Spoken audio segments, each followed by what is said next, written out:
Welcome to Gas, the true story of a toxic train derailment. I'm Ron Scholl. Last time on Gas, many residents returning home reported chemical odors that made them ill. We now continue with Part 2, Chapters 3 and 4. Chapter 3, Disbelief. Epigraph. They just abandoned us to the railroad. Lucinda Hodges. Ellen Leahy believed residents could smell chemicals related to the cressolate close to the site. While the material was still lying there and hadn't been cleaned up at all, well, yeah, after they cleaned it up and removed it, was that adequate? According to some people, they could still smell it, she said. During the 17-day evacuation and afterward, most of the complaints of a pesticide smell came from people nowhere near the immediate site.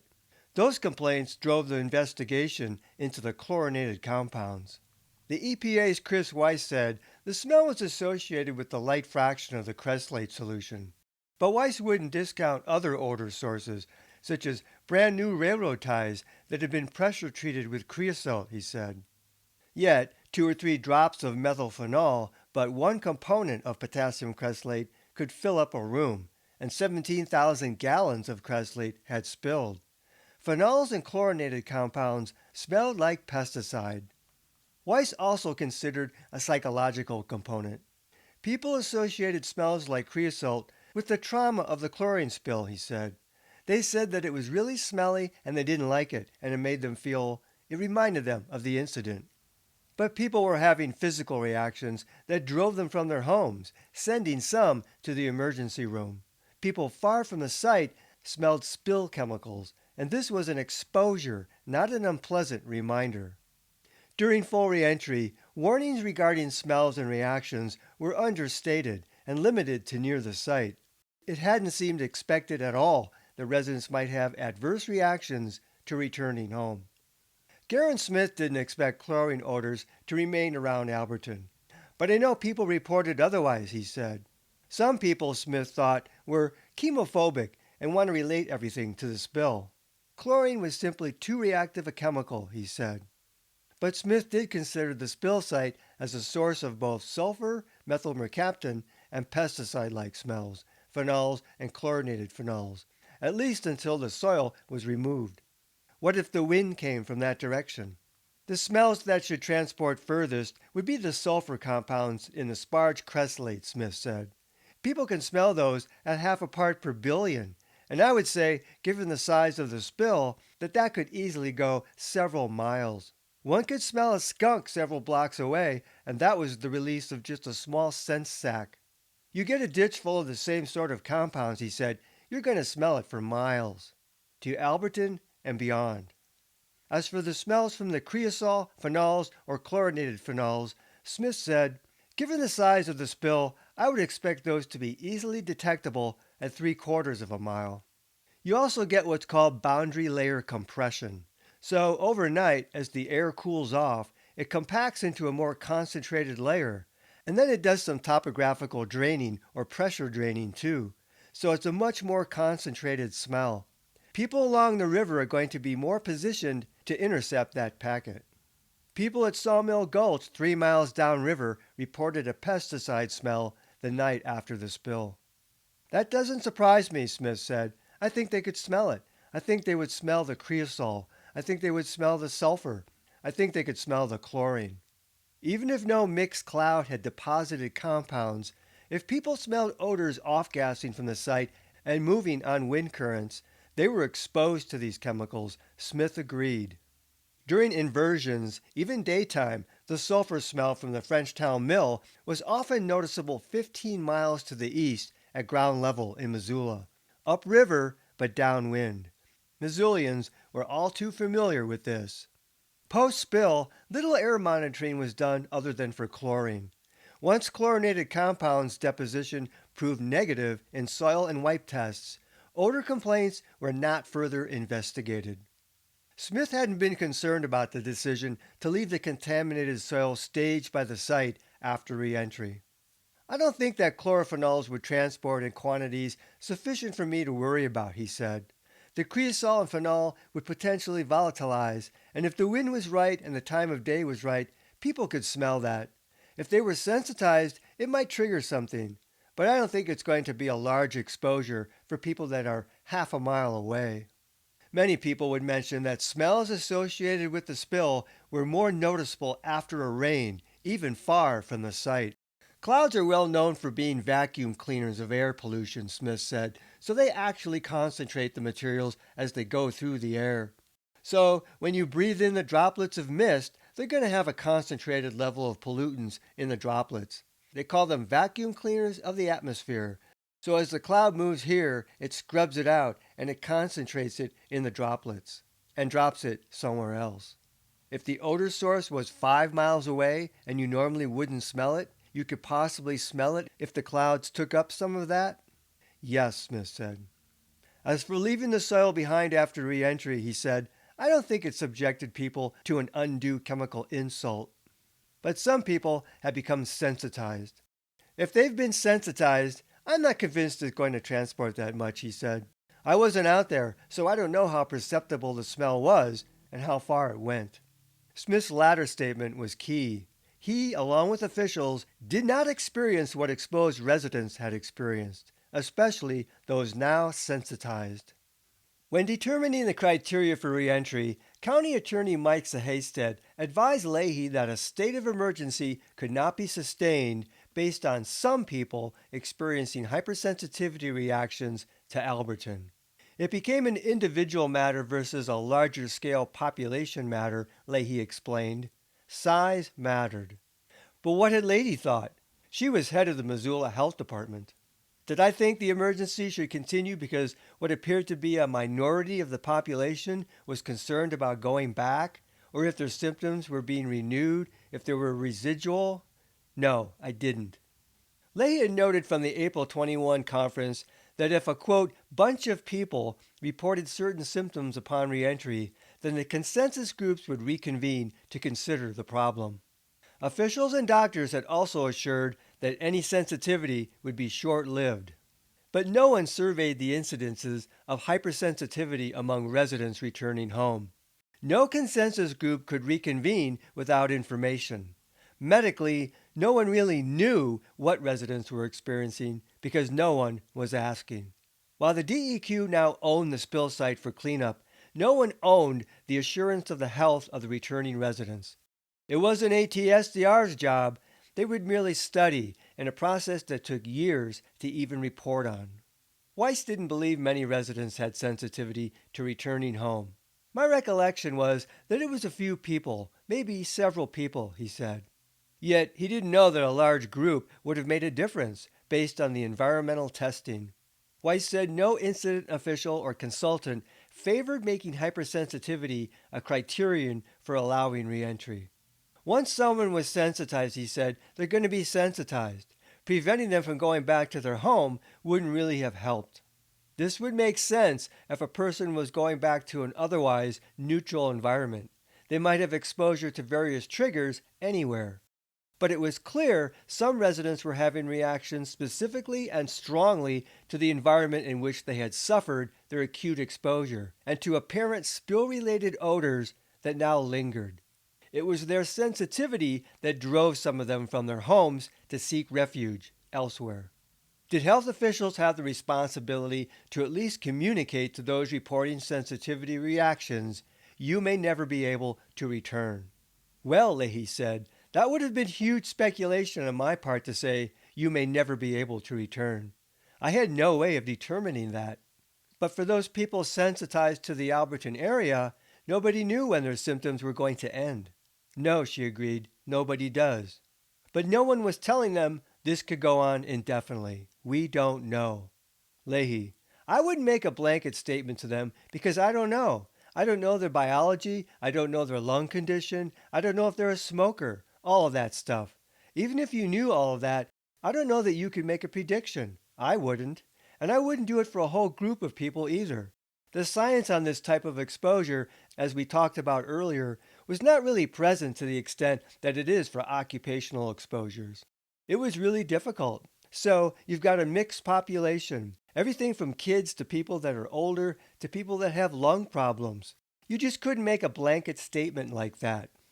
Ironically, Leahy's handouts had warned of residual chlorine possibly being around, though Weiss thought this highly unlikely. Yeah, we always take pretty big precautions, give precautionary statements, Leahy said. And we didn't know that there couldn't be a pocket in somebody's basement, and we didn't want people to encounter that if there was a pocket of gas. In other words, we don't know, but just in case. But there was no such precautionary statement about sensitivity to returning home, except assurance that any sensitivity would only last up to 8 weeks. That had been Weiss's prediction. At the time, however, sensitivity was known to possibly last indefinitely. It didn't seem an irresponsible public statement to simply emphasize that for those people having hypersensitivity reactions to the Alberton environment, there were no guarantees as to when they would stop having these reactions. Leahy admitted nobody knew. This was the complaint that Lucinda Hodges and others repeatedly made, that no one warned them they could have sensitivity issues indefinitely, and especially to the Alberton area. In fact, the blanket statement was quite the opposite. All was safe, come home. That statement seemed irresponsible to people now sensitized. The final guidelines Leahy and the health department passed out for returning evacuees made little or no mention of hypersensitivity. We didn't, Leahy admitted. So how was hypersensitivity awareness communicated to the residents? Leahy said she warned residents quite a bit about hypersensitivity, but then qualified this. I don't think at the big meetings, but I know one-on-one I'd been doing that when people would talk to us. I referred people to their physicians, like after a meeting. I say, go see your physician. Of course, such private discussions were not documented or publicized, and the answers not shared with the group. One of the main criticisms regarding officials shutting down open questions during the evacuee meetings. Leahy once again emphasized that not everything revolved around the segment of evacuees that were having complaints. We did not have as an entry criteria complete absence of odor, she said. We did not have that. So we had people that smelled it, didn't like it. We had people that smelled it, wanted to go back. Really angry. They wanted to go back. We had people that couldn't smell it. We had this whole mix of expectations. So we really couldn't go by smell. But we did go by whether or not it was present, as tested, and at least getting the bulk of the material removed. But that soil stayed on site for weeks. And officials also had people that didn't like it because they experienced powerful health reactions.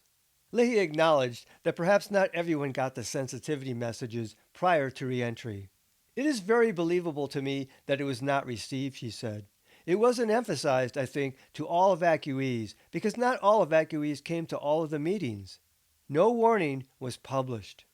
As far as warning returning residents of hypersensitivity to the Alberton area, Weiss said, the standing recommendations that we make to people is that if you feel bad, you should, go and speak with your physician, and don't go back to your house if it's intolerable for you at your house. However, he added, we had limited ability to move people. But avoidance of the Alberton area was at best a temporary strategy, and ultimately dependent on private resources absent government intervention. If residents had long-term health problems aggravated by being home, they would be on their own. The reason so little information on sensitivity was distributed in the health department guidelines and media was apparently because officials did not believe sensitivity was a public health issue in the short run, and any sensitivity would soon disappear. Sensitivity, minimally and vaguely defined to the public, was framed as a temporary inconvenience, an odor issue. Residents were given a clear expectation that they could safely come home. Leahy was aware of some complaints after general reentry. I remembered the Crisco family, she recalled. I felt bad about it. The whole family was having an experience. I felt kind of confused that other people were not having any experience or smelling anything. And then it got to where the town was fighting with itself on whether or not it was good or bad to be back. At that point, I had a hard time trying to figure out which to give more weight to. Leahy emphasized that she had believed the previous complaints of visiting residents prior to re-entry. Note, visits she didn't even recall having taken place after April 13. But now with the Criscos, she did maybe just wonder why one whole family would have all the same symptoms and somebody living right next door wouldn't, she said. I'm not saying they didn't have the symptoms, and I'm also not saying that people that said they couldn't smell anything maybe couldn't smell anything. Because at that point, the town began just fighting over what the reality was. And there were two different realities there.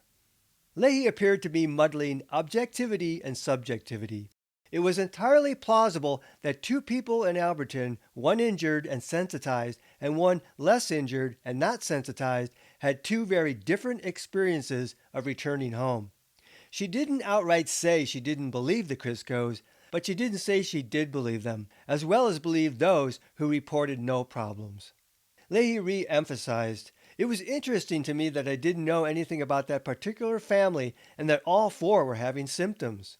Leahy said the family never contacted her, but she never contacted the Criscos. Presumably, she also did not know the health status of the Criscos' neighbors right next door. There was no record of the health department surveying any of the Criscos' neighbors. In May, Leahy also made notes on a few other people directly complaining of odors, which she attributed to the soil, as well as some people with continuing symptoms that caused trips to the emergency room. Then on May 20, Leahy entered the hospital and was out of touch until mid-June, during which she was hospitalized following the birth of her premature baby. When I came back, she said, I was only hearing from people that, frankly, by that time, were saying some very strange things. Leahy characterized any future complaints as arising from the fringe, specifying Roger Chalmers of 9 Mile Valley. He wasn't even in the evacuated zone, she said. I just think he was a strange person. I don't know that he had anything to do with it. I don't even think they were involved with the whole thing to start with. So that one I didn't give a lot of credence to. During the summer, Leahy made no further note of complaints regarding the Alberton spill. The Missoula Health Department was now out of the loop. No tracking was done by officials or the media to determine how many people were having health problems they related to being home. Officials had a rough idea of how many families continued to stay out, but no understanding of how many people suffered quietly after coming home. In this context of scant data gathering, Leahy's notion of public versus individual health problems didn't matter. Health officials would never have a reason to reconvene absent a process to determine the status of residents' health upon returning home. The two different realities that Leahy referred to were actually among many responses across a spectrum, and all were real. Health officials should have given weight to all, instead of wondering which was true. Lucinda Hodges called the Alberton community dysfunctional. To her, Alberton was mostly old-timers who wouldn't accept outsiders and who threw up brick walls against health complaints. Most of the people who left Alberton after the spill were newcomers, by definition, outsiders. She said of Mayor Gene Curtis, his first official act as mayor was that the spill would never ever be discussed at a town council meeting, Hodges laughed, recalling the first town meeting after re-entry. For many Alberton spill victims, being home was no longer home. They just abandoned us to the railroad, Hodges said. Chapter 4. Bronzed. Epigraph. Although it was a large volume of chlorine released, we had like a drop of dye in a large bucket of water.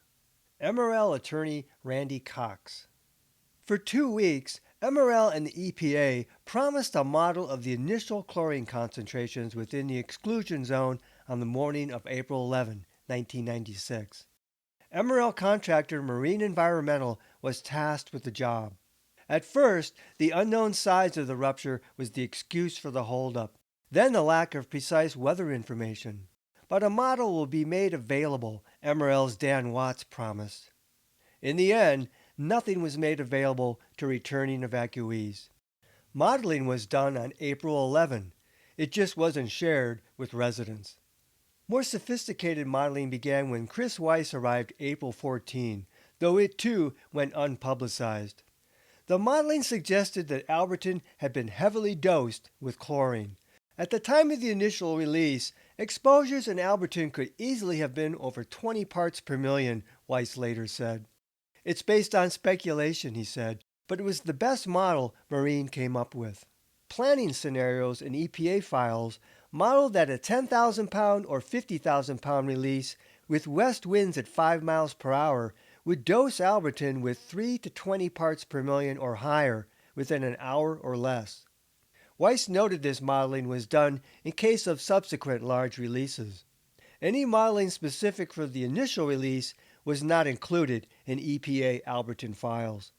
Weiss nevertheless believed Alberton had been hit with a significant dose, and the initial release was estimated at over 60 tons, much higher than the above scenarios. Dan Watts ultimately told residents it is impossible to get an accurate model. But it wasn't impossible to release the model scenarios. Weiss: I can't speak for Dan Watts, but I would speculate that they didn't like the results of the model. Almost any modeling scenario that I recall running showed that the concentrations of chlorine in Alberton were through the roof. They were extremely dangerous. Physical damage and people's injuries point in the same direction, he said. But the EPA did not release this information either at the time. Well, again, Weiss said, nobody asked me for the information. I think the modeling information that I had was consistent with what I told the public. Depending upon where you were and what you did in the minutes following the release, you could have been exposed to very, very high concentrations of chlorine gas, Weiss said. But the public record, the media record, and the recollections of residents did not reflect that this modeling information was ever publicized, or that people were told they were possibly exposed to very high concentrations. In fact, most people were led to believe that their assumed mild to moderate exposures would result in no long-term health problems. Also not publicized, ATSDR did its own modeling for Alberton in 1997 as they prepared for another health study. ATSDR outlined several scenarios using only 9.5 tons released over 5 minutes with a 2.2 mile per hour wind as the chosen scenario. Even so, the model showed heavy exposure. At just over 2 miles, 21 parts per million was expected, 32 maximum, arriving in 59 minutes and passing 39 minutes later. At 2 3/4 miles, 13 parts per million was expected, with 20 maximum, arriving in 71 minutes and passing 44 minutes later. In ATSDR's higher release scenario using 91 tons, everything bumped up with much higher levels at each distance. Even with their chosen scenario of 9.5 tons, ATSDR modeled that an estimated average concentration of 21 parts per million, twice the level immediately dangerous to life and health, and a maximum concentration of 32 parts per million would reach Alberton within an hour, highly dangerous levels. There was a trade-off. Concentration went down with distance, but potential duration of exposure went up. Martin Schroeder, a University of Montana graduate student in biology, did his own modeling using ATSDR data to extrapolate for 60 tons, which gave similar results of dangerous concentrations in Alberton and beyond. Schroeder emphasized the uncertainty of variables. He wrote, based on the large variability of the visible injury to the vegetation, downwind concentrations of chlorine gas were probably extremely variable, both spatially and over time. One Alberton family may have received a much greater dose than another, just based on their location and the gas behavior. Of course, the Chlorine Institute, prior to Alberton, had already developed a standard chlorine dispersion computer model under several factual scenarios for dry air over a flat surface.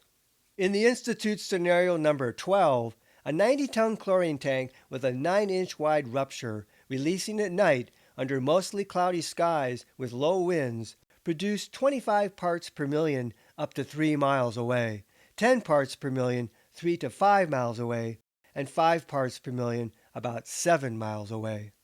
What did potential levels mean for health risks? Under the Acute Exposure Guideline Levels, AEGL, used by the EPA, under Level 2, which ranged from 2.8 parts per million at a 10-minute exposure to 0.71 parts per million at an 8-hour exposure, people, quote, could experience irreversible or other serious, long-lasting health effects. Level 1 was less serious, and the Level 3 level was life-threatening. The Alberton air models suggested exposures to at least the AEGL2 level. It was little wonder that MRL did not publicize various models. They all suggested that the Alberton area had been thoroughly dosed.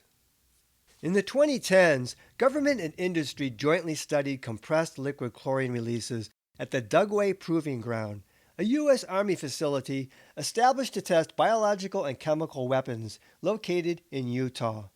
The Jackrabbit 2 tests examined 5 to 20-ton chlorine releases to update modeling to inform the Chlorine Institute's pamphlet, Guidance on Estimating the Area Affected by a Chlorine Release, and the DOT Emergency Response Guidebook. 2 10-ton releases below the liquid level of the tanks had maximum chlorine readings of greater than 50 parts per million and 50 parts per million at about 7 miles distance.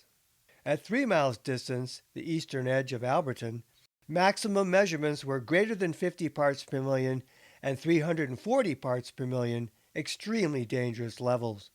A 20-ton release below the liquid level had a maximum chlorine reading of 100 parts per million at 7 miles and 300 parts per million at 3 miles, both extremely dangerous. Each trial used 12 measurement devices, which gave a range of readings. The further from the point of release, the greater the range of concentrations. These tests happened during the day in dry desert air, and the 20-ton release occurred with 8-mile-per-hour winds, causing faster dispersal and less width of dispersal. The Jackrabbit trials, though under limited scenarios, measured real-time chlorine readings that showed the potential for highly dangerous levels of chlorine to have impacted the Alberton area, even several miles from the spill. Meanwhile, during the incident, little mention was made publicly of vegetation damage beyond the spill site. Fireman Jess Mickelson noted tree damage high above the valley across from the site. "I saw where it swept above Alberton nearly 1,000 feet," he said, "and the further away, the more it started acting like chlorine should and stay at the lowest point." Chris Weiss recalled, "The pine trees for miles down the canyon were burned from acid gas. The needles were brown and they were falling off, and the grass was burned. Even fairly high up the canyon wall, all the way upstream really." Weiss added, "There was evidence of oxidation all throughout the town of Alberton. There were brass doorknobs that were green." East of Alberton, the chlorine damage seemed to occur in patches, such as along Southside Road, about 8 miles from the site. To the north, residents up Roscoe Road also found dying or damaged trees. Many residents related patchy gas damage to capricious local winds. Within and beyond the exclusion zone, winds, temperature, moisture, and mountains kneaded and sculpted the toxic gas unpredictably. Accounts of vegetation damage weren't just anecdotal. Soon after the spill, MRL hired Bitterroot Consultants of Corvallis, Montana, to do a preliminary ground survey to document the parameters of vegetation damage. BC completed their fieldwork April 16 and 17 from along I-90, noting stress vegetation from mile marker 72.5 to mile marker 81, with an approximate elevation extent to 3,400 feet. The river was about 2,900 feet. A limited vegetation study by the Forest Service showed damage in a study plot at 3,740 feet. MRL tasked BC to take aerial, color, and infrared photography on April 22nd, from which BC mapped the extent of, quote, bronzing of conifers, mostly Douglas fir. BC's report was finished only on July 1, 1997, after which it didn't surface until during litigation. Neither the report nor the map was ever publicized. Such information could be used as evidence regarding residents' claims of significant exposure. The boundary-limited mapping did not determine the highest elevation of bronzing. There was also no information cited to relate what minimum chlorine concentration might cause such bronzing. This meant that an area not bronzed could still have had levels of chlorine dangerous to humans. By the map, surrounded by bronzed trees, By extrapolation, the entire town of Alberton was bronzed.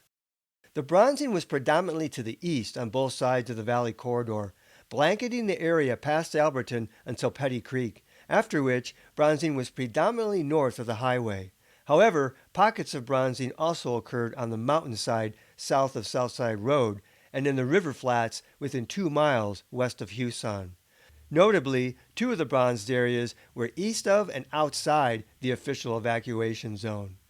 These islands of bronzing indicated that, at the least, pockets of concentrated chlorine gas impacted south of Petty Creek, that areas at least 10 miles east of the site were bronzed, and that areas outside of the exclusion zone were bronzed. A band and pocket of bronzing also extended to the north and west of the site, almost to the sear exit, confirming that to some degree the gas moved in all directions, though predominantly east. Unquestionably, more bronzing and perhaps more pockets extended beyond the aerial photography perimeters, such as into the West Fork of Petty Creek, for example. The map's existence, as well as BC's 1996 and 1997 studies, only became known by some residents in the course of lawsuits. The media paid no attention.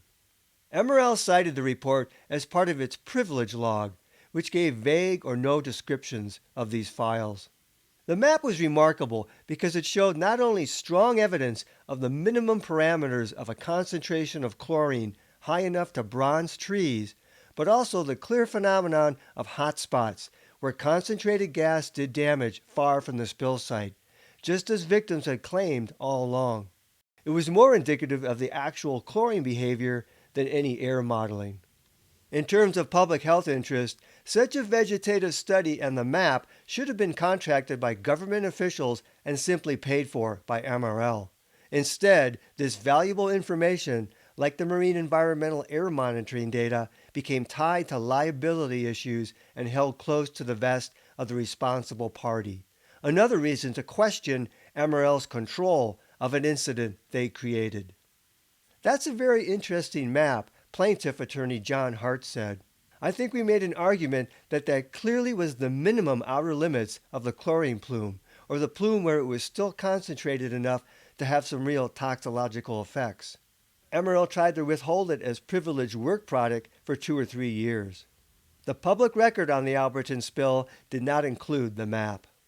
The EPA's Weiss didn't know of any studies to correlate vegetation damage with approximate parts per million of chlorine exposure.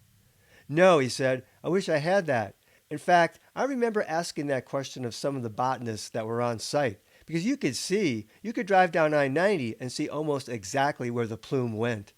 What I recall the botanist that I was with saying is that he was surprised. A pine needle is pretty tough. It was shocking and unbelievable, Weiss said.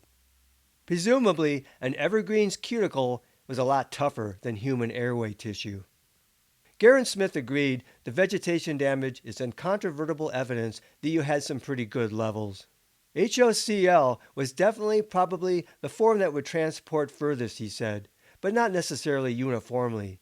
Mist pockets could drift around, remaining tightly consolidated, explaining why some people reported pockets of the smell as well as the seemingly random bronzing. A pocket of HOCl could conceivably get into a ravine and sit there, reacting for some time. Yes, Smith said, so you can have it traveling along as a solution of HCl and HOCl and then regenerate the chlorine at a distance because the reaction is working both ways at the same time.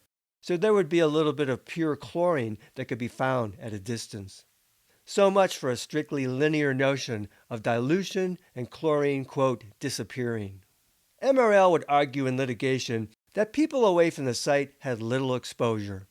Although it was a large volume of chlorine released, it was a small volume of air in that entire valley, attorney Randy Cox argued. So we had like a drop of dye in a large bucket of water.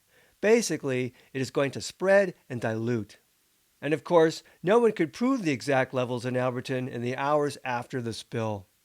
Referring mainly to pH testing days after the spill, which was subject to natural buffering, MRL said Olympus saw no residual effects of chlorine gas beyond half a mile from the site in the form of HCl, chlorine, chloride, or chlorinated organics. Ignoring the effects on human health and vegetation, Emerald's scenario sounded quite benign. A drop in the bucket. But the models and damage evidence suggested Alberton and beyond received a significant dose. Highly diluted chlorine gas at merely 10 parts per million was immediately dangerous to life and health. One drop of 100,000 drops.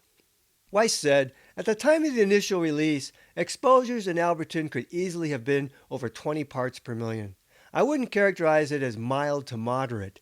Based upon modeling that we did, I think the exposures in Alberton were moderate to severe, and that would have fluctuated in various parts of town.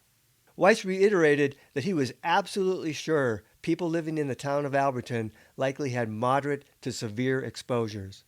But spill victims were told that the vast majority would recover, based in part on assumptions of a mild to moderate exposure. With chlorine gas, a 60-ton drop went a long, long ways. Next time on Gas, the true story of a toxic train derailment. 3 weeks after residents are allowed back to Alberton, the contaminated soil is finally removed, and many people report being re-exposed during the removal. Meanwhile, some residents continue to stay away, afraid of returning home. Until then, this is Ron Scholl. Thanks for listening. This podcast is adapted from the book Gas, the true story of a toxic train derailment. Visit Amazon.com to see the 2-book series. To access support material in the book, such as maps, photos, illustrations, and video links, visit my Facebook page Gas, the true story, or watch my Gas playlist on my YouTube channel at RL Scholl.